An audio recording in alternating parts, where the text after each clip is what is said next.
இசக்கி கார்வணன் அவர்கள் எழுதி இயக்கி தயாரித்திருக்கிற திரைப்படம் பரமசிவன் ஃபாத்திமா.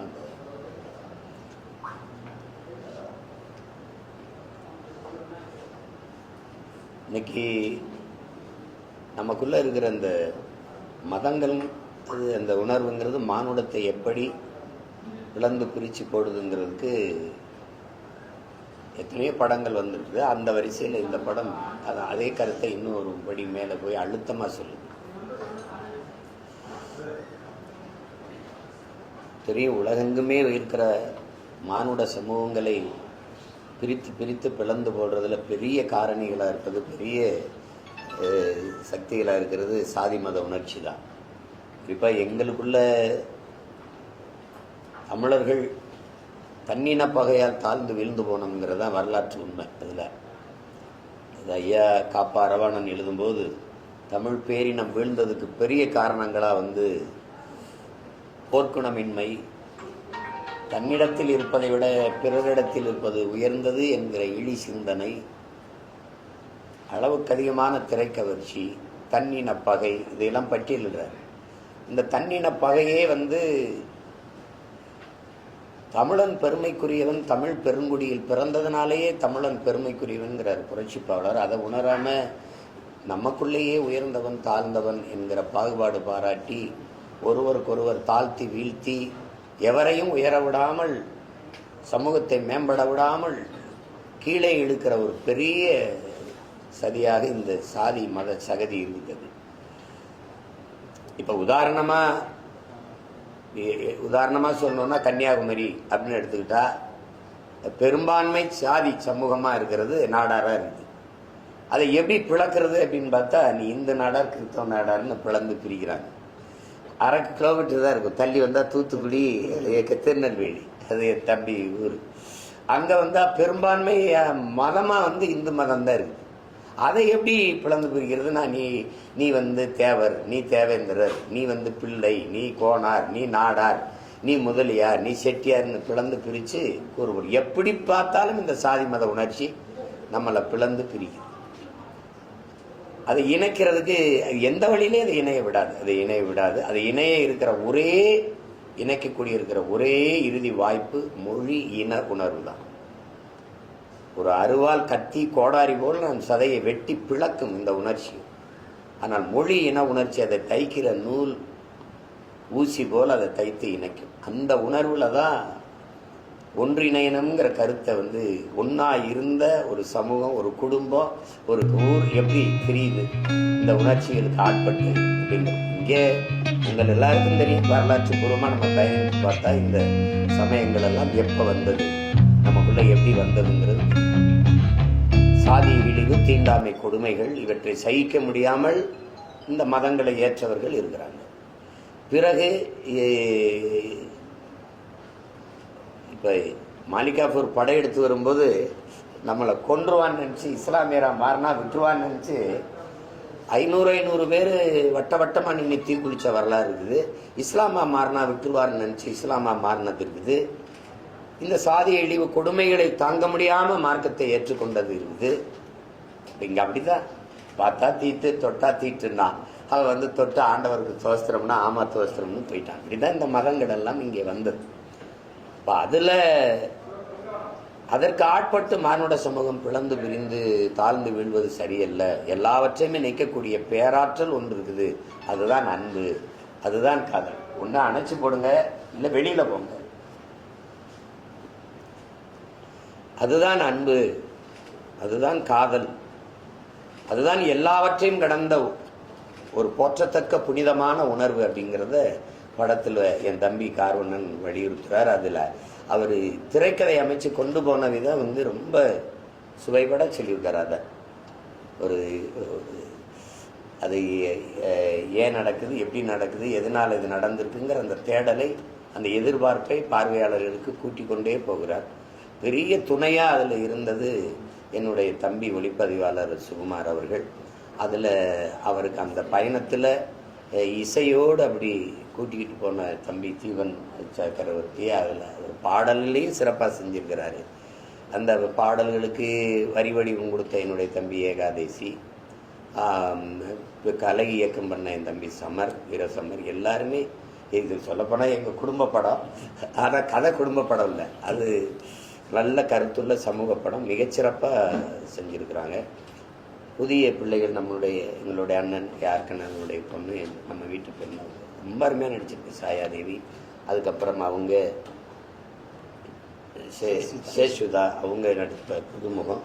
அப்புறம் இன்னொரு அந்த என் தம்பி புல் சுரேஷ், அந்த அந்த காதல் சுகுமார், விஆர், அவர் பேரும் விமல். விஆர் என் தம்பி விமல் நடிச்சிருக்கிறாரு. அவர் உங்களுக்கு தெரியும், விமல் நல்ல கதைகளை தேர்வு பண்ணி தான் நடிப்பார் அவர். அதுபோல் இந்த படத்துலேயும் அவருக்கு ஒரு நல்ல பேர் கிடைக்கும். எல்லாருமே சுகுமார் ஒளிப்பதிவாக மட்டும் இல்லாமல் இந்த படத்தில் பெரிய கதாபாத்திரம் எடுத்து நடிச்சிருக்கிறார். அதில் எல்லா படங்களையும் போல தன்னுடைய சிறந்த நடிப்பாற்றலை வெளிப்படுத்தக்கூடிய என்னுடைய அண்ணன் MS பாஸ்கர் அவர்கள் இதில் மிகச்சிறந்த ஒரு பெரிய கதாபாத்திரத்தை ஏற்று, என்னுடைய அண்ணன் மனோஜ்குமார், அம்மா ஆதிரா அவர்கள் எல்லாருமே ரொம்ப சண்டை காட்சிகள் அதெல்லாம் நடன இயக்குனர் ரொம்ப சிறப்பாக பண்ணியிருக்கிறாங்க. இந்த நடன இதில் காடுகளை படமாக்கிய விதம், அதில் கருவியை கொண்டுகிட்டு நகர்ந்த விதம் தம்பி சுகுமார் ரொம்ப சிறப்பாக செஞ்சிருக்கிறார். ஒரு நல்ல படம், நல்ல படத்தை அழகாக ஒரு கருத்தை வழியை திணிச்சு பாடம் நடத்தாமல் போகிற போக்கில் அதை அழகாக என் தம்பி கார்வண்ணன் திரைக்கதை உரையாடல் எழுதி இயக்கியிருக்கிறார். இந்த படம் பெரிய வெற்றியடைய நான் வாழ்த்துறேன். அதில் பங்கேற்று படத்தொகுப்பாளர் எல்லாருக்கும் என்னுடைய அன்பும் வாழ்த்துக்களும். இந்த படத்தை இப்படி ஒரு கதையை எடுத்து தயாரித்து அதில் கார்வண்ணன் தம்பியே நடிச்சிருக்கிறார், காவல்துறை அதிகாரி. அவர் தான் விசாரிக்கிறார். அவரோட நடித்த தம்பி சுகுமார், பாலா எல்லாரும் நல்லா செஞ்சுருக்காங்க, சிறப்பாக செஞ்சுருக்காங்க. ஆமாம், அப்போ நடிச்சிருக்கிற என்னுடைய பங்காளி அலெக்ஸ், திண்டுக்கல் அலெக்ஸ், என் அன்பு தம்பி அருள்தாஸ், எல்லாருக்குமே நல்ல கதாபாத்திரம், நல்ல பங்களிப்பு, ஒரு நிறைவான படைப்பு. அதில் இப்போ நாம் வழிபடுகிற குல தெய்வங்களில் இன முன்னோர் குல முன்னோர் இருக்குது. எங்கள் இன முன்னோரில் முருகன், சிவன், மாயோன், வேந்தன், அதை இந்திரன் சொல்கிறோம், வேந்தன், கொற்றவை, வருணன், இதெல்லாம் வந்துடுது. குல முன்னோரில் அவரவருக்கு, எனக்கு வீரமாகாளி, உனக்கு எசக்கி சாஸ்தா, ஐயனார் சாஸ்தா, அப்படி ஒவ்வொருத்தருக்கும் ஒவ்வொரு குல தெய்வங்களுக்கு எங்கள் குல முன்னோர் அப்படி அது இப்படி உருவாகுதுங்கிறத படத்தினுள் இறுதியில் அழகாக சொல்கிறார். வழிபடுகிற நம் தெய்வங்கள் எப்படி வந்தது அப்படி. தமிழர்கள் இயற்கை வழிபாட்டு மரபினர், மூத்தோரை தெய்வமாக ஏற்றவர்கள். அதை இந்த படம் வலியுறுத்துது. அதனால தான் வையத்துள் வாழ்வாங்கு வாழ்பவன் வானுரையின் தெய்வத்தில் வைக்கப்படும் என்று எங்களுடைய மறை போதிக்குது. ஆகச் சிறப்பான வாழ்க்கை வாழ்ந்தவன் வழிபடக்கூடிய தெய்வமாக மாறியிருக்கா. ஒரு மனிதன் சிறந்த மனிதனா நல்ல மனிதர் என்று சொல்கிறோம். அதையும் விட சிறப்பாக சொல்கிறோம், ரொம்ப ரொம்ப நல்ல மனிதர் என்று சொல்கிறோம். அதையும் விட சொல்கிறதுக்கு வார்த்தை இல்லை, ஆகச் சிறந்த மனிதர் என்று சொல்கிறோம். அதுக்கு மேலே சொல்ல வார்த்தை இல்லாத போது அவர் தெய்வம் அப்பா என்று கும்பிட்டுறோம். இப்படி தான் எங்கள் தெய்வங்கள் உருவாச்சு. அது எப்படி உருவாச்சுங்கிறத இறுதியில் தம்பி நேர்த்தியாக அது சொல்லி முடிச்சுக்கிறார். படம் ஒரு நிறைவாக செஞ்சுருந்தான். என்னுடைய தம்பி என்பதற்காக சொல்லலை, சிறந்த இயக்குனராக பரிமாறி. ஏன்னா தமிழ் குடிமகன் பார்த்தேன், அந்த படம் திரையில் பார்க்கல, தொலைக்காட்சியில் தான் பார்த்தேன். ரொம்ப நல்ல கதையை எடுத்து தம்பி சேரன் அவர்களை வைத்து இயக்கியிருந்தார். அதுக்கப்புறம் இந்த படம் அவருக்கு மிகச்சிறந்த படமாக வந்திருக்கு. என்னுடைய தம்பி கார்வண்ணன், அவரோடு உடனிருந்து உழைத்த எல்லோருடைய வெற்றிக்கும் என் அன்பும் வாழ்த்துக்களும். இந்த படத்துல ஒரு வசனம் இருக்கு, திருவள்ளுவர் கிறிஸ்துவன் கூட சொல்லி பார்த்தோம், ஆனால் இவங்களை மாற்ற முடியலையே அப்படின்னு. ஆனால் கடந்த காலங்களில் பார்த்தோம்னா திருவள்ளுவருக்கு காவி உடை அணிஞ்சு அந்த பரப்புரை அதிகமாக இருந்ததா, இல்லை சிலுவை போட்டு அந்த பரப்புரை இருந்ததா? இந்த வசனத்தை நீங்கள் எப்படி பார்க்குறீங்க? இல்லை, அது ஒரு இதாக தான் எடுத்துக்கணும். முயற்சிக்கிறாங்கல்ல. இப்போ முருகன் யாரு, சிவன் யாரு? தமிழ் கடவுள். சிவன் எப்படி இந்துவானா? சிவன் இந்து கடவுளா தமிழ் கடவுளா? தமிழ் கடவுள். எப்படி இந்துவானா? மாயோன் பெருமாள் நீங்க கேள்வி கேட்டீங்க. மாயோன்கிறவன் யாரு? மாயோன் தான் திருமால் ஆகிறாங்க. மாயோன்னா நாங்கள் முல்லை நிலத்துக்கு வரும்போது மூலப்பொருள் எங்களுக்கு முதல் திணையில எங்கள் இறையா எங்கள் தலைவனா முருகன் வந்துடுறார். ரெண்டாவது நிலத்துக்கு இறங்கும்போது எங்களுக்கு ஆடு மாடுகளை வேட்டையாடி உண்ணதை வளர்த்து உண்ண முடிவெடுத்துறோம். இப்போ வளர்க்குற இடத்துல அங்கே தான் வந்து எங்களுக்கு ஒரு குடிகளில் வந்து தலைமை வருது. அப்போ இந்த தலைவனுக்கு வந்து கோன் என்று பேர் வருது. ஏன் வருதுன்னா ஒரு கோலை கொடுக்குறோம் ஆடு மாடு மேய்க்கிற இடத்துல. இப்போ கோன் என்றால் உங்களுக்கு தெரியும் அரசன், அது ரெண்டாவது குடி. அப்போ அங்கேயே நாங்கள் 1-2 கண்டுபிடிச்சிடும் ஆடு மாடுகளை என்றது. அப்போ அந்த இடத்துல எங்களுடைய இறை இந்த ஆடு மாடு வளர்த்தல் மேய்ச்சலுக்கு இதுகளுக்கெல்லாம் மழை ஒரு பெரிய மூல காரணமாக இருக்கு. அப்போ கருகருன்னு மேகம் வந்து கூடி பேஞ்சிட்டு அது கருகருன்னு காணாம மாயமா வந்து மாயமா போயிருதுங்கிறதுனால மாயோன் என்று வனன். மேகம் கருப்பா இருக்கிறதுனால கார்வண்ணன், கார்முகிலன், கருமேகன் சொன்னான். இப்போ அதில் தான் என் தம்பிக்கெல்லாம் கார்வண்ணன் நான் பேர் வச்சேன். இப்போ இந்த கார்வண்ணன் கார்முகிலன் அப்போ இங்கே கூட குழப்பம். எங்கள் ஐயா கண்ணாசன் கூட ஒரு இடத்துல கண்ணா கருமை நிற கண்ணான்னு பாடிதாரு, ஒரு இடத்துல நீல நிற கண்ணா வாடாங்கிற. நான் கேட்டேன் இங்க கண்ணை கருப்பா இல்லை ஊதாவா, ஒரு முடிவெடுங்க. அது வந்து எங்க இறை எல்லாமே வந்து கருப்பு தான். அப்ப அந்த இடத்துல மால் என்றால் கருப்பு என்று பொருள். தமிழ்ல வணங்குகிற தெய்வத்தை நாங்க பெருமையா மரியாதையா கூப்பிடணும்னு திருமால் பெருமாள்னு கூப்பிட்டோம். அப்படிதான் வருது. இப்ப இது இவர் எப்படி வைணவரானார், இவர் எப்படி சைவ இந்து ஆனாருங்களா இருக்குல்ல, உங்களுக்கு இந்து கடவுளான அது மாறி எடுத்துக்கொண்டார்கள், தன்மையப்படுத்திக் கொண்டார்கள் பின்னாடி வந்தவர்கள். அப்படி தன்மையப்படுத்தப்படுவதில் இன்னைக்கு வள்ளுவனுக்கு வந்து அது குறிப்பாக என் போன்ற பிள்ளைகள் வந்தாங்க எங்க பார்த்தாலும் திருக்குறளை பேசுறான் தமிழ் மறைன்னா. நீங்க வந்து இப்போ இறைமகன் இயேசு எடுத்துக்கிட்டீங்க, பைபிள் எடுத்துக்கிட்டீங்கன்னா அந்த போதனைகள் வந்து அமர்ந்து மானுட சமூகத்துக்கு நன்னறி சொன்னதா இருக்காரு. அவங்க வாழ்க்கையில அங்கங்க சொன்னதெல்லாம் மானுட வாழ்க்கைக்கு நிறைய இருக்கும். நபிகள் இறை தூதர் நபிகள் நாயகம் வந்து அவங்க வாழ்ந்து காட்டியதுல இருந்த சிறந்த வாழ்க்கை முறைகள், அவர்கள் சொன்ன அந்த நல் வார்த்தைகள் இருக்குல்ல, நற்செய்திகள் எல்லாம் அது மறையா வந்து இன்னைக்கு திருக்குறானா இருக்கு. அப்படிதான் பகவத்கீதையிலையும் நற்செய்திகள் அப்படிதான் இருக்கு. ஆனா மானுட வாழ்க்கைக்கு ஒரு மகன் உட்கார்ந்து ஒரு போதிச்சது இருக்கு பார்த்தீங்களா, அது உலகத்துல திருக்குறள் மட்டும்தான். ஒரு முறை சொன்னா பத்தாது அப்படின்னு ஒவ்வொரு கருத்தையும் 10 முறை சொல்லி ஒரு அதிகாரத்துக்கு 10 பாக்களை பாடிய ஒருத்தர் வந்து அப்படித்தான். அவ வந்து இப்ப உழவுன்னு எடுத்துக்கிட்டா உழுதுண்டு வாழ்வாரை வாழ்வார் மற்றெல்லாம் தொழுதுண்டு பின் செல்பவர். போதும்ல, ஒரு தடவை சொல்லிட்டார்ல, சரி இன்னொரு தடவை உழுவார் உலகிற்கானே அட்டாற்றாது எழுவாரே எல்லாம் பொறுத்து போக வேண்டியதானே. 10 தடவை சொல்றாப்ல. உழவினார் கைமடங்கின் இல்லை விளைவதும் விட்டை மென்பார்க்கும் நிலை இருந்தோம்பி இல்வாகுவதெல்லாம் விருந்தோம்பி வேளாண்மை செய்தல் பொருட்டு பாடிட்டே இருக்க. அப்படி 10 முறை பாடுறாப்ல. அப்போ ஒவ்வொன்றையும் 10 முறை வலியுறுத்தி அரசாட்சினா முறை செய்து காப்பாற்றும் மன்னவன் மக்களுக்கு இறை என்று வைக்கப்படும் மணி நீரும் மண்ணும் மலையும் அணிநிலற்காடும் உடையது அரண். பிறகு அஞ்சாமை அறிவு ஊக்கம் ஈகை இன்னான்கும் எஞ்சாமை வேந்தற்கு அழகு. இப்படியே பாடிட்டு வரோம். அந்த மறையின் சிறப்பை நாங்கள் எடுத்து போகும்போது இவனை விடக்கூடாது, இவனை நம்மாலாக்கணுங்களா. ஒருத்தர் காவிய போடுறது, ஒருத்தர் கருப்பை போடுறது, புரியுதுன்னு நினைக்கிறேன். அதை என்ன போட்டாலும் அவன் தமிழன், தமிழின மூதாதை, தமிழ் மறையோங்கிறத ஒன்றும் மறைக்க முடியாது. அதில் அவர் ஒரு இதுக்கு சொல்றாரு, போட்டு பார்த்தா மாற்ற முடியல அப்படின்னு. பல இடங்கள்ல வந்து கிறிஸ்தவ மதத்தை வந்து இந்த படம் வந்து விமர்சனம் பண்ணுறது, இழிவுபடுத்துன்னு சொல்லி சில கிறிஸ்தவ அமைப்புகள் வந்து எதிர்ப்பு தெரிவித்தாங்க. நீங்க படம் பார்த்தீங்க, அந்த மாதிரியான காட்சி என்ன சொல்றாங்க? அப்படிலாம் இல்லை. அப்படில யாரு மனதையும் புண்படுத்தக்கூடிய நோக்கம் வந்து எங்களை யாருக்கும் இல்லை. அது குறிப்பா என் தம்பிக்கு எப்படி இருக்கும், அப்படி அவர் இருந்தா எடுன்னு சொல்லிடுறான். அப்படி இருந்தா அவனே எடுக்க மாட்டான். அது சும்மா இருக்கிற இன்னைக்கு இருக்கிற புழக்கத்துல இருக்கிறத நீங்க நாங்க புண்படுத்துறோம். அதெல்லாம் ஒண்ணும் இல்லையா, அதெல்லாம் இப்ப அது படி மாறி இருக்குது இல்ல. மாறிக்கும் மேரிக்கு என்ன வித்தியாசம் இல்லைங்க. கிறிஸ்தவத்திலையும் ஃபாத்திமா இருக்கு, இஸ்லாத்திலையும் ஃபாத்திமா இருக்கு. அங்க உங்களுக்கு புரியுதுன்னு நினைக்கிறேன். இங்க இப்ராஹிம், இங்க ஆபிரகாம். உங்களுக்கு விளங்குதுன்னு நினைக்கிறேன். ஒரே தாய் வீகத்துல வந்து பிறந்தவர்களா அப்ப இல்லையா. அதுல வந்து இஸ்லாத்தை தழுவியர்கள் இருக்கிறாங்க, சிலர் யூத மதத்துல அப்படியே இருந்தவங்க இருக்கிறாங்க, கிறிஸ்தவத்தை ஏற்றுக்கொண்டவங்க இருக்கிறாங்க. ஆனா எல்லாரும் ஒரு தாய் பிள்ளைகள், ஒரு அப்பனின் பிள்ளைகள் தான். அப்படிதான் வரலாறு சொல்லு. அப்ப அந்த மாதிரி தான் எங்க அப்பா நம்மாழ்வார் வந்து ஜெர்மனுக்கு போறாங்க. ஏன் போனாங்க?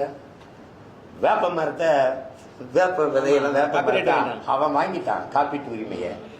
என்ன பண்றது தெரியல. அந்த மனுஷன் 2 நண்பர்களை கூட்டிட்டு போயிட்டாப்ல. போய் அங்க நடக்கிற அந்த விவாதத்துல போய் பங்கேற்று இருக்கும்போது வெளியில எல்லாரும் உள்ளே போகும்போது வேப்பங்குச்சி வச்சு பல்லு விளக்கிட்டு இருந்தோடனே என்ன பண்ணிட்டு இருக்கேன் அப்படின்னு ஒரு வேலைக்காரங்க, நான் பல்லு விளக்கிட்டு இருக்கேன் அப்படின்னு. எங்க ப்ரெஸ்ஸு பேசிட்டேங்க இன்சைடு த ப்ரெஸ் அப்படி.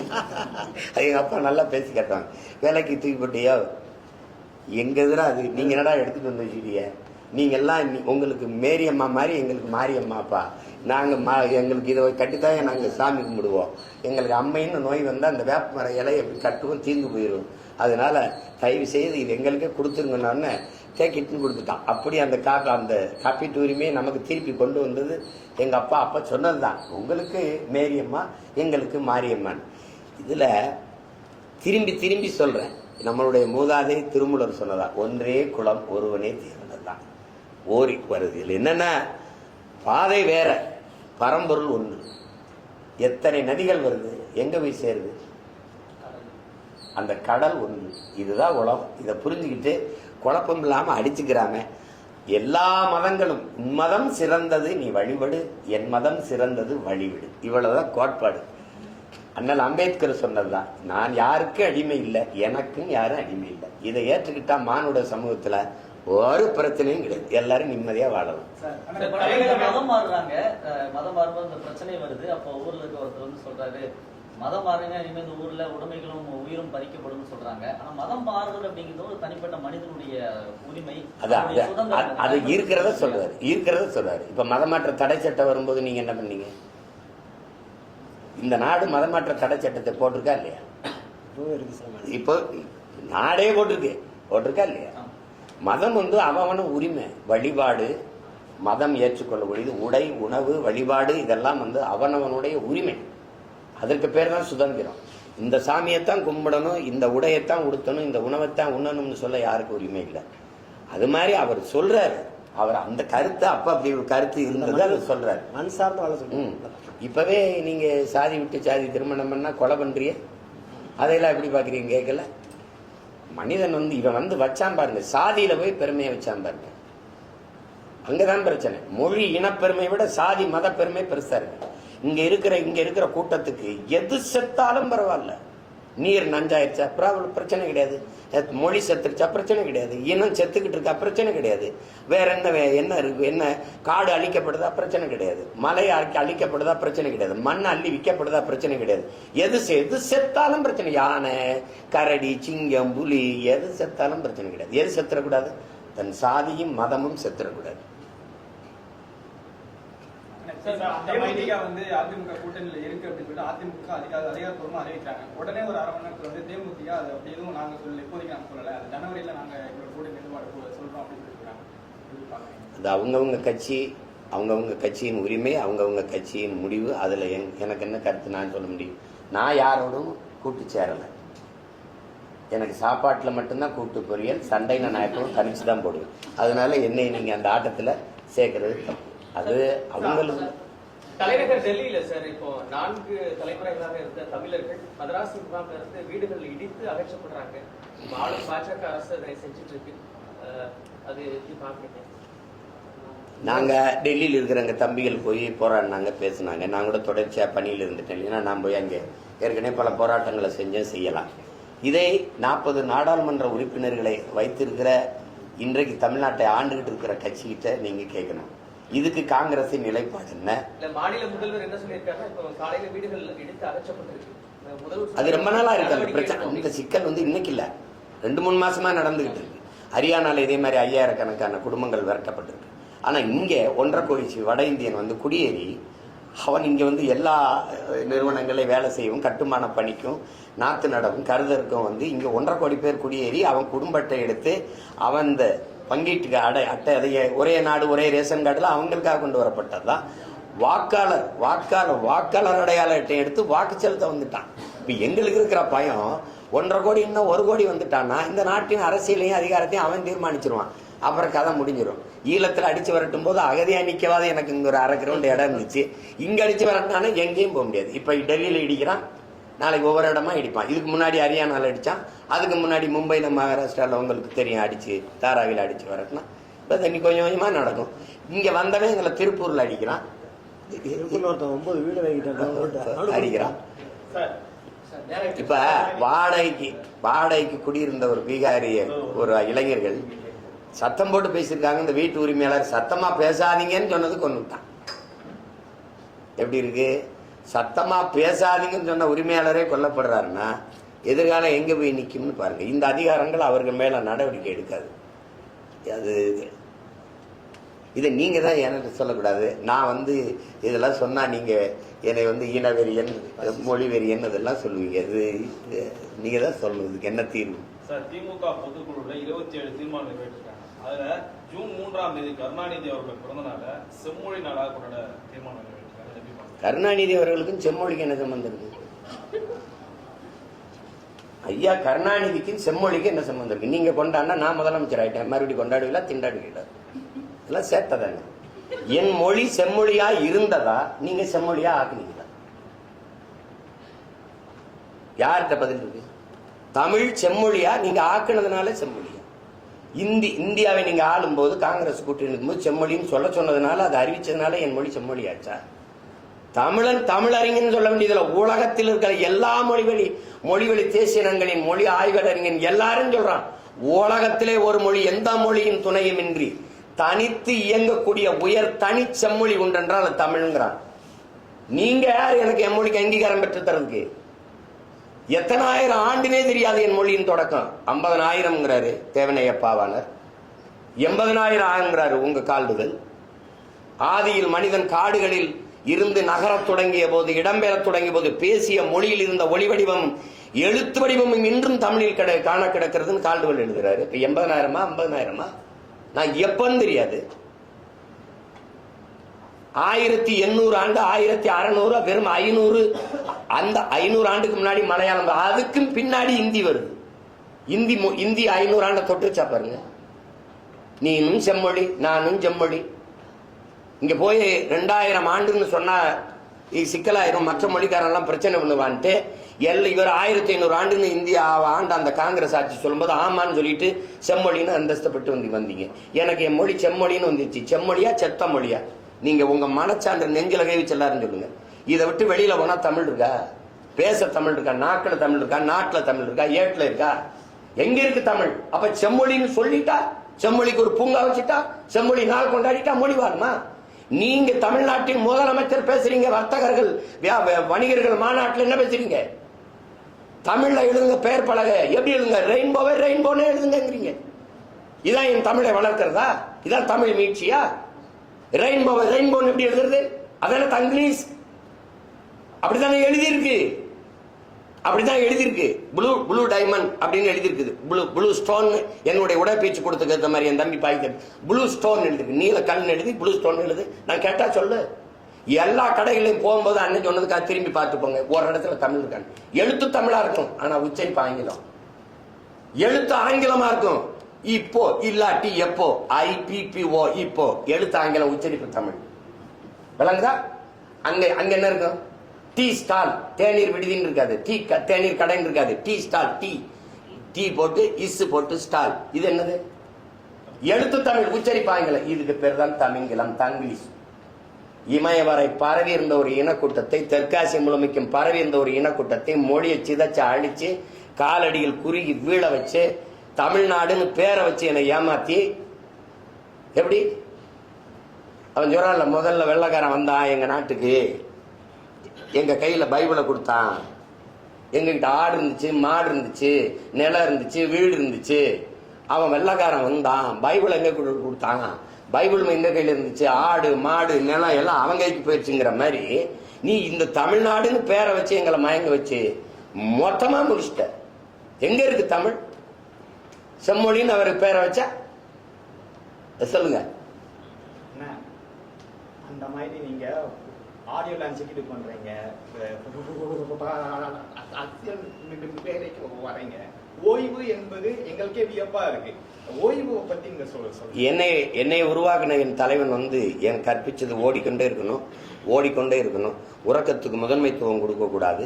நாம் அடிமை, உரிமை பெறுவர ஓடுங்க. ஒரு நாள் உறங்கலாம், நிம்மதியாக உறங்கலாம். யாரும் நம்மை எழுப்பவே மாட்டார்கள் மரணத்திற்கு பிறகு. இன்னும் என் காதுகளை கேட்டுட்டு இருக்கு, ஓடிக்கிட்டு இருக்கேன். இப்போ அரசியலில் பொதுவாகவே சோம்பலும் ஓய்வும் தற்கொலைக்கு சமம்ங்கிறான்.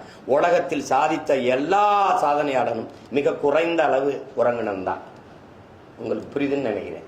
அதனால என்னை வளர்த்த இந்த ஆட்கள் எல்லாம் சித்தர்கள், யோகிகள் எனக்கு சொல்லிக் கொடுக்குறாங்கல்ல, இந்த சித்த மருத்துவர்கள், உன் பாட்டு போட, அவனுக்கு உடம்புக்கு ஓய்வு தேவைன்னு அதை எடுத்துக்கிறோம்.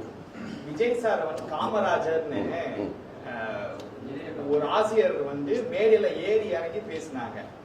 இன்றைய காமராஜர் விஜய் ஐயா தான். இத பத்தி என்ன நினைக்கிறேன்? இந்த மாதிரி இதெல்லாம் கேட்க நேரிட்டு தான் எங்க தாத்தா ரொம்ப நாளைக்கு முன்னாடியே செத்து போயிட்டு. அதை நம்ம இது மேல பேசுறதுக்கு ஒண்ணும் இல்லை. அது காமராஜருங்கிறவர் யாருன்னு அந்த சொன்னார்ல, அவருக்கும் காமராஜர் யாருன்னு தெரியாது. ஆசிரியர் அதான் ஆசிரியருக்கு தெரியல.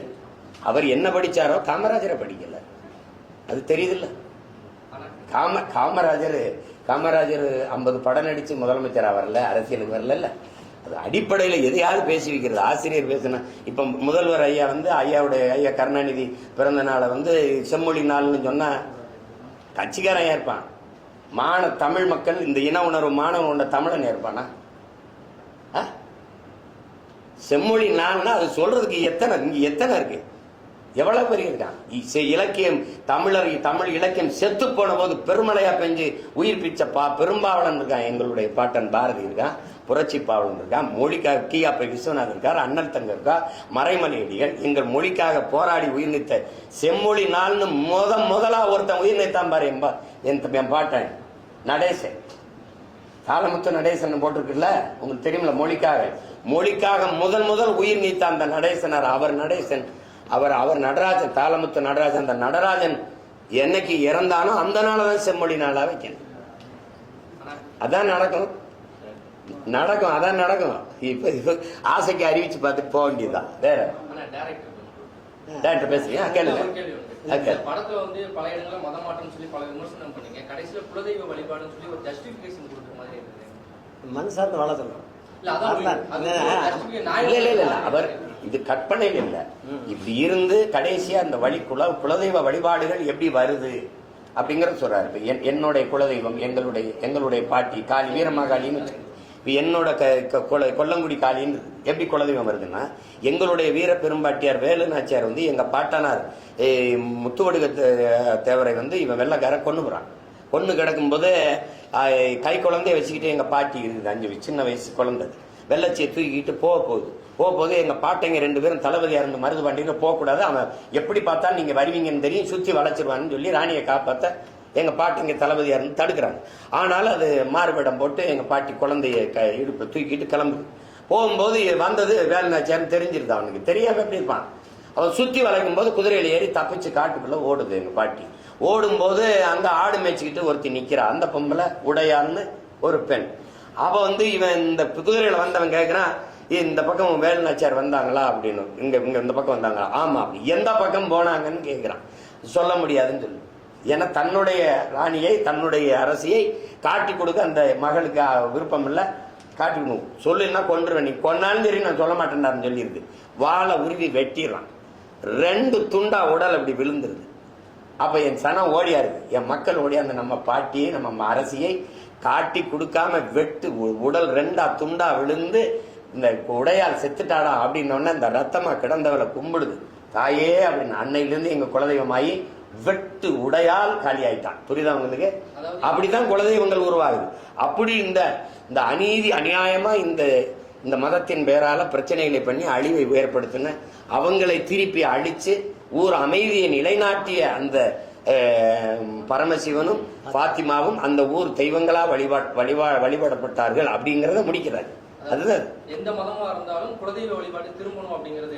எல்லாருக்கும் குலதெய்வ வழிபாடு இருக்குல்ல, எல்லாருக்குமே குலதெய்வம் திரும்பணுங்கிறதுல. இப்ப நாங்க திரும்புறோம்ங்கிறது நீங்க திரும்புங்க, திரும்பி பார்க்காம கூட போங்க, இருக்கிறத சொல்லலாம். இதை திரும்ப சொல்லிட்டாரு சீமான். ஐயோ தாய் மதம் சொல்லிட்டாரு. நான் அவன் சொன்ன மாதிரி, தம்பி சொன்ன மாதிரி 1 கோடி வேலை, இவ்வளோண்டு மூளை 1 கோடி வேலை, இதையும் பிரச்சனையாக்கி ஜாதி வேணும்னு கேக்குறாங்க. என்ன ஜாதின்னு கேக்குறாங்க. எதுல? ஸ்கூல்ல ஒரு சில ஸ்கூல்ல எல்லா ஸ்கூல்ல கேக்குறாங்க. இல்ல நாங்களே கேக்குறோம். பாருங்க, நீங்க பள்ளிக்கூடத்துல கேக்குறாங்க. இது அது மாத்த முடியுமா? எப்படி அண்ணன் வர அதான் நீங்க மாற்றுறது எப்படின்னா நீங்க ஒண்ணு புரிஞ்சுக்கணும்.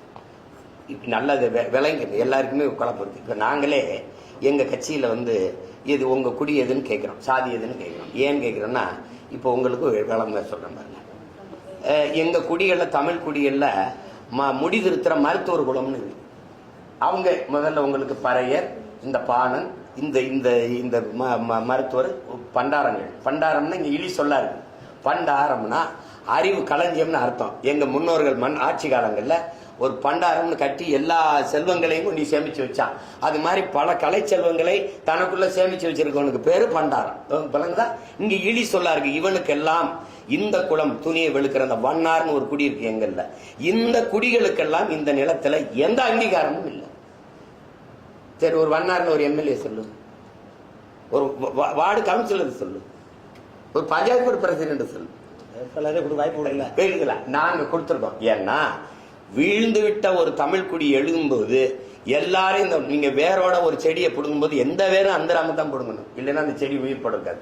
அப்ப வீழ்ந்து கிடக்கிற எங்கள் ஆதி குடிகளை தூக்கணும். அப்படித்தான் குறவர், இருளர் இதுக்கெல்லாம் நாங்க தேடி தேடி கொடுக்கும்போது இப்ப வண்ணாருக்கு நான் இடம் கொடுக்கணும் தேர்தல்ல. இவர் வண்ணாரா இல்லையான்னு தெரியாம எப்படி கொடுக்குறது? இப்ப மருத்துவர் குலத்துல ஒரு தம்பிக்கோ தங்கைக்கோ நான் தேர்தலில் போட்டியிட வாய்ப்பு கொடுக்கணும், அவர் தெரியாம இப்படி கொடுக்குறது. இப்ப ஏன் தேவைப்படுது? இப்ப நான் ஒரு மருத்துவர் ஆயிட்டேன். மருத்துவர், நீங்க நோயாளி என்கிட்ட வர்றீங்க, என் முன்னாடி உட்காரும்போது என்ன செய்துன்னு கேட்காம இருந்தாங்க மாத்திரை சாப்பிடுங்கன்னா நீங்க வீட்டுல போய் உயிரோட இருப்பீங்களா செத்து போவீங்களா? செத்து போவீங்க. அப்போ உங்களுக்கு என்ன செய்யுதுன்னு நான் கேட்கணும். எனக்கு வயிற்று வலி எவ்வளவு நாளா வலிக்குது? 10 நாளா வலிக்குது. என்ன சாப்பிட்டீங்க? விட்டு விட்டு வலிக்குதா இல்ல தொடர்ச்சியா வலிக்குதா? அப்ப பாருங்க, இங்க தொடுறாரு, இங்க வலிக்குதா? வலிக்கல. இங்க வலிக்குதா? வலிக்குது. இங்க தொடும்பா வலிக்குது மருத்துவர். அப்ப சரி, அப்ப நீங்க என்ன சாப்பிட்டீங்க? இது சாப்பிட்டேன். நான் வந்து புரோட்டா சாப்பிட்டேன். அது போதும்ல? அப்ப ஒரு முடிவுக்கு வருவாரு. அப்ப இதை சாப்பிடுங்க, ஒரு 10 நாளைக்கு சாப்பிடுங்க, இதை குடிங்க, இதை குடிச்சீங்கன்னா சரியான்னு சொல்லுவார். இது தேக மருத்துவம். இப்ப நாங்க செய்ய நினைக்கிறது தேச மருத்துவம், சமூக மருத்துவம். அப்ப அந்த சமூக மருத்துவம் எல்லாருக்கும் எல்லாம் கிடைச்சா ஏற்றதாழ்வு குறைஞ்சு, போட்டி பொறாமை குறைஞ்சு, சமத்துவம் வந்துடும். சமதர்ம சமூகம் படைக்கணும்னா எல்லாருக்கும் எல்லாம் கிடைக்கணும். அப்படின்னா குடிகளை பார்க்கணும். இவன் ரொம்ப நாளா கீழே கிடக்கிறான், இவனுக்கு தூக்குடா, இவனை மேல தூக்கி விடுறான். விளங்குதா? இவன் ஓரளவு பரவாயில்ல, அதான் பிசி, எம்பிசி, எஸ்சி, எஸ்டி இப்படி வருது இல்ல. இதுதான் இதுல வந்து நீங்க பிற்படுத்தப்பட்டோர், மிகவும் பிற்படுத்தப்பட்டோர், தாழ்த்தப்பட்டோர் எல்லாம் வர்றது காரணம் அதுதான். இப்ப அதனால அதை வந்து பள்ளிக்கூடத்துல கேட்கறாங்க, சான்றிதழ குறிக்கிறாங்கிறத நீங்க ஏன்னா வகுப்பு வாரி பிரதிநிதித்துவம் இருக்கு, அத பங்கீடுன்னு இருக்கு. புரியுதா உங்களுக்கு? அதுக்காக தான் அதை கேட்கறாங்க. அது ஒரு பெரிய குற்றமா. அது சான்றிதழோட விட்டுட்டீங்கன்னா சண்டை இல்லை. புரியுதா? அதான் அதை சபைக்கு எடுத்துக்கிட்டு வந்தீங்கன்னா சண்டை. அதனால அதை போய் ஒரு குறைய நினைச்சுக்கிட்டு அதுல எப்படி சாதியை ஒழிக்க சொல்றாங்க, அப்படி சாதியை ஒழிக்க இருக்கிற கடைசி நோயை ஒழிக்கிறதுக்கு இருக்கிற ஒரு மருந்து இருக்குல்ல, அந்த மருந்து தான் இது. அதனால ஒரு சமத்துவ சமூகம் படைக்க இருக்கிற கடைசி வாய்ப்பு அதே சாதி சனியன் தான். அதை வச்சுதான் அதை ஒழிக்கணும். அதுக்கு நீங்க அதை ஒரு தவறா நினைக்காம விடுங்க.